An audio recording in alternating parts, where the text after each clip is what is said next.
Il faudrait plus de milliardaires parce qu'on a l'impression, quand on entend le discours de l'extrême gauche, que l'argent des milliardaires, il est investi en truffes, en caviar et en biens de luxe. En réalité, il est investi en usines, c'est-à-dire en emplois. Bernard Arnault, ce qu'on appelle sa fortune, qui est effectivement très grande, ce sont ses usines, c'est-à-dire ce qui crée de la richesse pour la France, des impôts pour la France et des emplois pour la France. Bernard Arnault a créé 200 000 emplois et si on intègre les sous-traitants et tous les emplois indirects, on peut estimer qu'il a créé entre 500 000 et 1 million d'emplois dans sa vie d'industriel.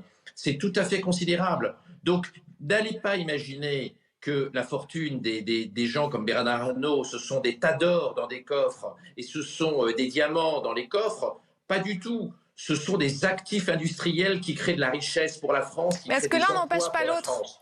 Est-ce que l'un n'empêche pas l'autre? Est-ce qu'on ne peut pas dire oui, ils sont créateurs d'emplois, mais peut-être qu'ils pourraient encore davantage participer au Mais système, La être France est le davantage pays taxés? La France est le pays au monde où les impôts sont les plus élevés.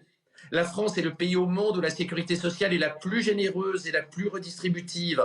Donc oui, on peut prendre tout l'argent des entrepreneurs, mais on est déjà sur des niveaux de prélèvement qui sont absolument extraordinaires. Et le discours anti-riche, le discours anti-entrepreneur, il va juste conduire à ce que les gens créent des entreprises hors de France.